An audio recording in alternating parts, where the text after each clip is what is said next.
आज वो हालात नहीं है। रक्षा मंत्री इस सदन में खड़े होकर के ये बोले कि मेरे पास पैसा नहीं है। हालात देख लीजिए उस समय का। दीपेंद्र हुडा जी तब खड़े होकर के चिल्लाना चाहिए, वो मेरा पार्टी पैसा दो। हमारे रक्षा मंत्री खड़े होकर के बोल रहे पैसा नहीं है। ठीक है, उस समय बोलना था। What? You're from Kerala? You're from Kerala? It's a distinct signature of a Kerala-based minister who was. I will mention the name and I'll also keep the record with all authentication. Sir, don't ask me as though you don't know it.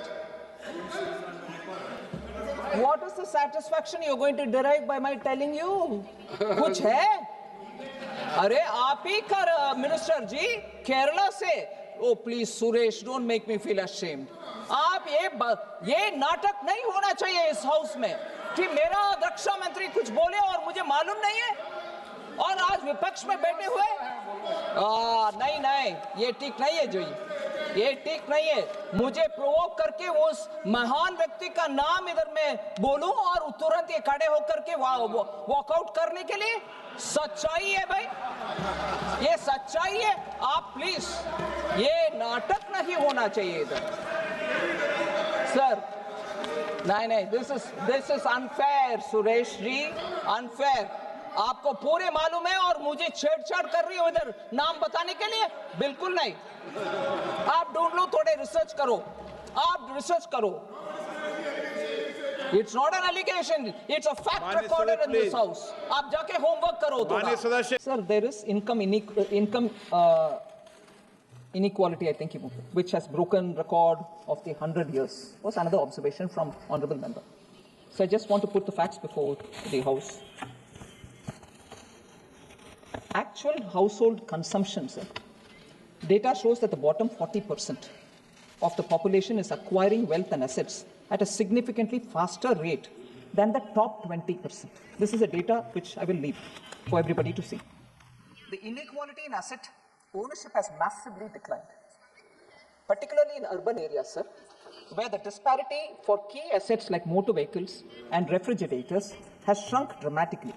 The rural poor, sir, I give you the data here, have experienced a significant growth in purchasing power that defies the incorrect analysis given by the honorable member Sri Huda. 2011-12 and 2023-24, ownership of motor vehicles among the rural bottom 40% surged sevenfold, rising from a mere 6.2% in 2011-12 to 47.1% in 23-24. So motor vehicles now has become affordable for the bottom rung also. Similarly, refrigerator ownership in this group jumped nearly eightfold from 2.9% in 2011-12 to 22.5% in 23-24. Refrigerator ownership. Mobile phone ownership became near universal, leaping from 66.5% to 94.3%. Is this not asset being acquired by the bottom rung of the people? Whereas, sir, in urban India, sir, अच्छी चीज सीखे, बुरी चीज क्यों सीखे? बुरी चीज सीख रहे हैं सर। माननीय मंत्री महोदय। Sir, urban India, sir, the consumption gap is not just closing. For some assets, it has been completely reversed. For the first time, the urban bottom 40% now owns more televisions, that is 77.4%, than the top 20, 72.1%. The upper level 72.1%, here it is 77.4%. Ownership gap for aspirational goods like refrigerators in urban areas actually collapsed from 46%, 46.3% points in 2011-12 to just 12 percentage points in 23-24. So the asset poverty expression, sir, which is defined as households owning none of the key assets. So that is asset poverty.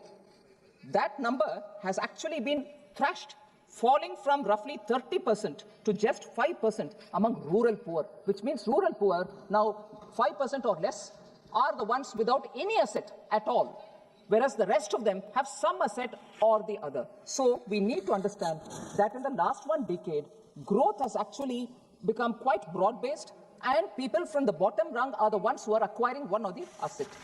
Sir, so the claim that the current account deficit is at its maximum is factually incorrect. So I want that to be clear, sir.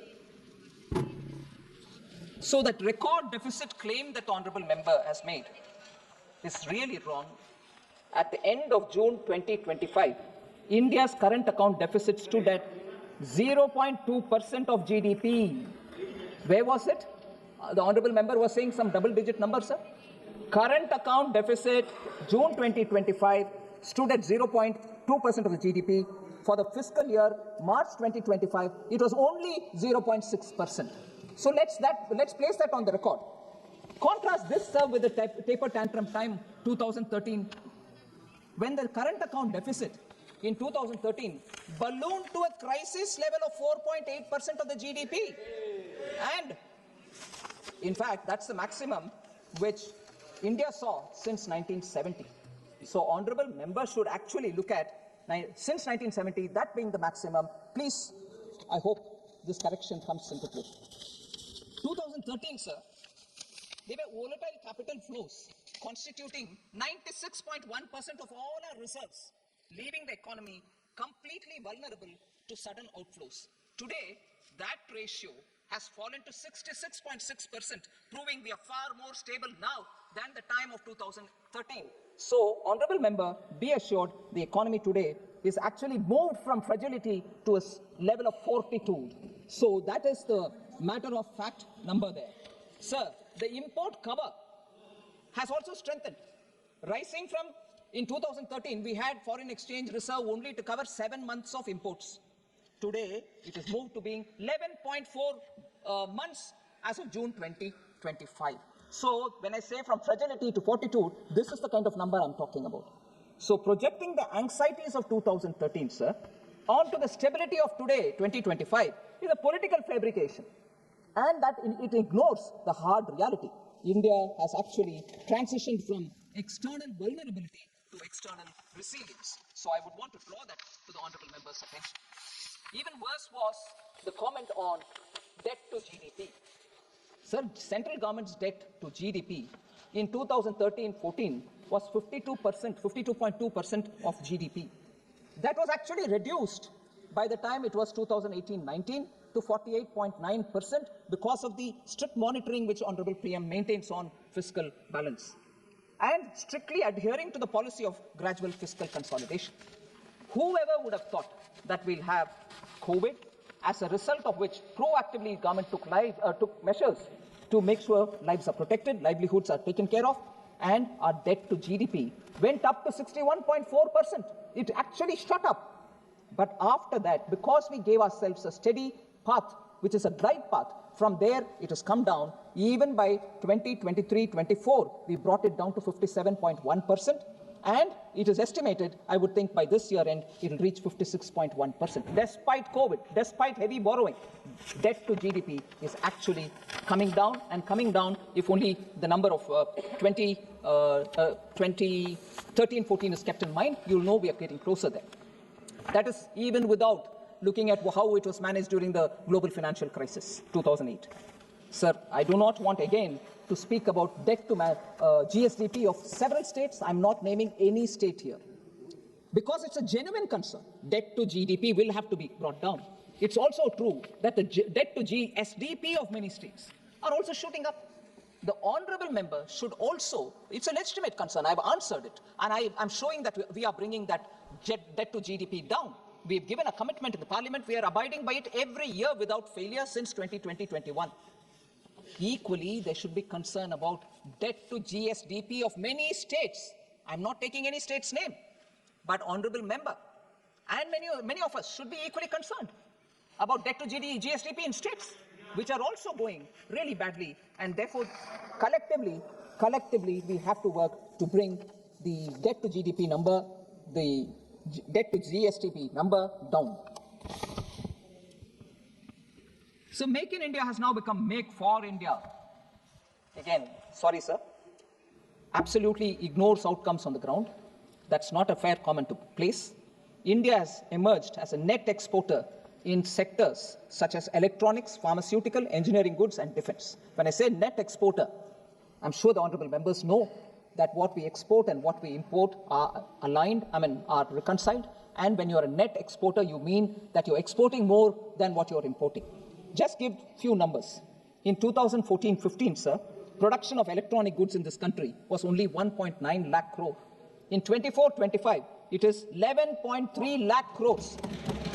So, exports of electronic goods, 14-15, 38,000 crore it was. Now it's 3.27 lakh crores. 8 times it has grown. Mobile manufacturing units were only 2 in 2014-15. 24-25, there are 300 of them. 150 times grown.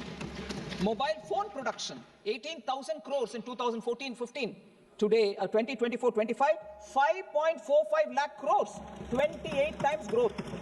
Mobile phone exports, 1,500 crores in 2014-15. Today it is 24-25, it is 2 lakh crores, 127 times more than what it was earlier. So, make in India for the world is happening. We should just recognize it rather than seeing it as an achievement of the people. We should not ignore it or undermine it. Sir, several members spoke about how IMF has highlighted concerns about GDP data. Not even a week ago, I stood in this house and explained, what is that C grade? What is it for? Singularly, it is for the fact that we are still keeping 2011-12 as the base year.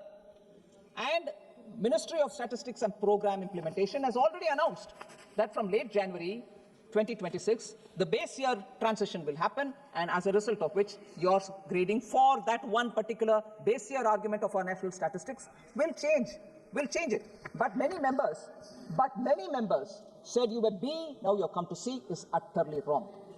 It's absolutely wrong. India's number grading has remained the same. At the median rating for this year is B. IMF did not downgrade India's rating. The same grade given to India's National Accounts Statistics in 2024 staff report as well. So it had added that the GDP series with 2011-12 as the base year should be rebased as soon as feasible. That's what they said. So for us to go on saying that there's been a downgrade by IMF is misleading this house, not right. For this year, IMF gave B for overall statistics. So I think it is important that members get the facts right. Sir, average growth rate in the last 10 years of UPA was 8.1%, and in India it is 5.75. Then what's there to rejoice? Sir, whoever would have thought you'll have a once-in-a-century pandemic, sir?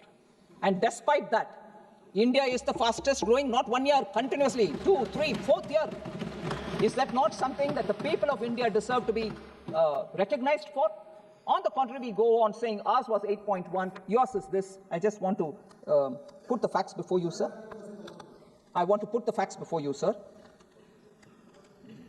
We had to actually deal with high twin deficits. Fiscal deficit in 2013 was 4.9%, and current account deficit was 4.8%, both in the year 2013. Twin deficits. If that's the credit they want to take for themselves, they should. No time in India, both these deficits run simultaneously. That's the data point on which Honorable Member Huda should introspect. Food articles, WPI, food articles, which averaged at 12.2% annually in the 5 years ending 2013-14. Where is WPI today, sir? Where is CPI today, sir? And therefore, to go on repeating as though their record in inflation management was better. I don't know if I should take the name again. Recently, there's a lot of talk about how former Reserve Bank governor, former chief economic advisor, the same person, has been commenting on how India has successfully managed inflation. If you want the name, I'll say it also and get you the video of what he said. India under Prime Minister Modi has succeeded in keeping inflation under control, is an observation given by former governor of Reserve Bank. Sir, Trump said India is a dead economy. What is the central government saying? Sir, while the global growth is 3.2%, India is growing at 8.2% last quarter, becoming the fastest growing major economy. Every institution is raising our growth outlook for this year and for the forthcoming year. IMF chief Kristalina Georgieva on 14th October 2025 said, I'm very big on India because of the boldness of their reforms. India has proven the naysayers wrong, unquote. So there are clear expressions recognizing India's growth, and no debt economy gets a credit rating upgrade by DBRS, S&P, and R&I. If your economy is dead, why will they upgrade, sir, your growth? Your credit rating, sir, why is it getting upgraded? So somebody said something somewhere, however important that somebody is. We should not depend on that, but rely on data available within the country and also data coming from elsewhere. Rely on data. Can a debt economy grow at 8.2%? Can a debt economy get credit rating upgrades? So constantly looking at someone and saying, oh, you said that, what is it, what do you want to say? Numbers are saying it, sir. So look at the indicators. Tractor sales in October 25 reached the highest level for any month in the past 11 years. Retail commercial vehicle sales jumped by 17.7% in October 2025, reaching a 3-year high. Automobile registrations surged by 23.4%. Passenger vehicle sales grew by 15.5%. GST e-way bills grew by nearly 28% year-on-year. Services export achieved their highest ever monthly level of $38.5 billion in October. And UPI transactions grew by 60% in October 2025. So if that's the case, sir, now I move on to talking about fertilizer. Very important, sir. Between June and October 2025 Kharif crop season, the projected requirement of fertilizer was 185.39 LMT, lakh metric tons. The availability which the ministry ensured was 230.53 lakh metric tons. What is the estimated projected requirement? 185.39. What is the availability? 230.53. Okay, you can say, oh, you made it available, but it didn't reach the ground. What was the sales? 193.20 lakh metric tons. So what was projected? More than that got sold, and more than that is still there. So we have managed it in such a way that today we have a buffer available for the oncoming Rabi season also. So within a month, by carefully managing the import, urea stock increased from 48.64 lakh metric tons as of 1st October 2025 to 68.85 lakh metric tons by October 31st, 2025, which means within a month, 20.21 lakh metric tons have been added by carefully importing steadily. So there is no shortage, neither during the Kharif nor for the current Rabi season. So domestic urea, and also this point was made, if the overall stock increased from 48.64 lakh metric tons as of October 21st, which is what I said, to 68.85 lakh metric tons by October 31st, where is the shortage, sir? We've been importing without blinking our eye because we don't want any shortage for farmers. Domestic urea production, about which N.K. Premachandran ji spoke. Domestic urea production has also shown improvement, with the production during October 2025 reaching 26.88 lakh metric tons, sir, higher by 1.05 lakh metric tons compared to the same month last year. So even month-to-month comparison, we have increased by 1 lakh metric tons within the country by domestic production. Not only we are importing despite the increase in cost, but we are also increasing the domestic production. So average monthly production between April and October remained a robust number of 25 lakh metric tons. So I would want this to be put on the record that there is no shortage of fertilizer, and whether it is imported or domestically produced, sales also show. Yes, there are, sir, demand from the farmers because, as I said, monsoon was very good. They see prospects for one more crop because of the rain and lovely moisture on the ground. So farmers want more urea, and to give them the additional urea that they may require, we have made sure that the import and the domestic production are going on. So I just want N.K. Premachandran ji, no carelessness in dealing with the amount supplementary demand for grant requires is because we are ensuring that there is enough stock of fertilizer. So to that extent, you need the additional appropriation. So that's why we've come to the House to say, please give us the right so that we'll get more for them. For imports, sir, further, the imports of approximately 17.5 lakh metric tons are already lined up for November and December. They will keep coming. The payments are done. 17.5 lakh metric tons are coming now, imported, just so that there shall not be any more doubts in the mind. The stock is there, we will distribute it. Center has supplied fertilizers to every state, and the supplies are monitored in real time through integrated fertilizer monitoring system. So that I want to put on record, sir, so there is no shortage. So, Honorable Member Neeraj Maurya, is he here? Said, we have brought in this new scheme in the education sector, one nation, one subscription. What comedy it is. Honestly, sir, education, we are spending. Please do not call it a comedy. Universities in top cities have subscription for very good journals and peer-reviewed articles which come in digital form as well. That university can afford to pay the money and get the subscription. But universities which are in smaller towns, state universities, which are in tier 2, tier 3 towns, cannot give that kind of money for subscription. So India actually collectively bargained.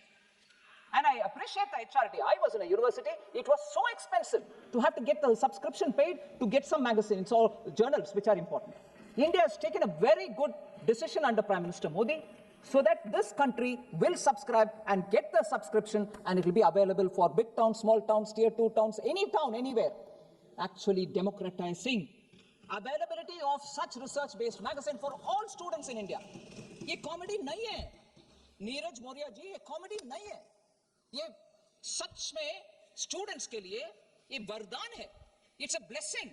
You may be in any town, you will get the best of magazines subscribed by the country for your research requirement. इससे बढ़िया सुविधा किसी और चीज में नहीं हो सकता है, especially for education. इसका प्रयोग और उपयोग बहुत सारे स्टूडेंट्स कर रहे हैं, sir. It has actually become a gold mine of knowledge available for top quality scholarly journals to nearly 1.8 crore students का इससे benefit हो रहा है. 1.8 crore.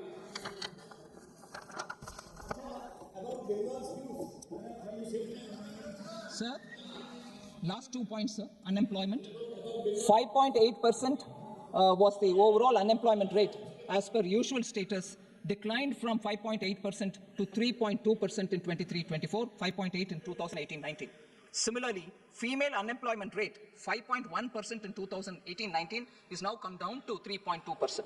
Similarly, youth aged 15 to 29 unemployment rate declined from 17.3% in 2018-19 to 10% in 23-24. Rural unemployment rate declined from 5% in 2018-19 to 2.5% in 23-24. Similarly, for urban, 7.6% in 18-19 to 5.1% in 2023. So there are more data available, but the one important thing is EPFO. Overall EPFO membership has increased from 3.76 crore in 2016 to 7.37 crore in 24.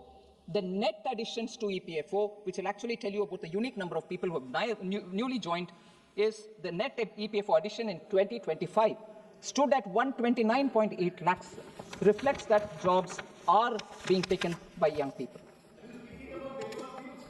Sir, women's safety was a question which one of the honorable members raised. I want to say, under the Nirbhaya Fund, 7,712 crore has already been allocated, and with over 6,200 crores released already and being utilized for women's safety initiatives. 843 one-stop centers are operational across the country, having assisted over 11.9 lakh women. Women's help desks have been established in over 14,000 police stations, and safe city projects are also being undertaken. Normally, if you put it all together, gender budget is a number that I can give. For the benefit of women and girls under different schemes, Government of India has allocated 4.49 lakh crores for the year 2025-2026. That itself shows the quantum of money which is going through various schemes for the benefit of women. Sir, lastly, Gurmeet Singh Meet from Aam Aadmi Party raised this issue that there should be proper allocation to Punjab when it comes to Khelo India scheme. I want to highlight, sir, that several initiatives have been taken under Khelo India scheme to engage and promote youth participation, particularly in Punjab. 29 Khelo India centers have been established in Punjab.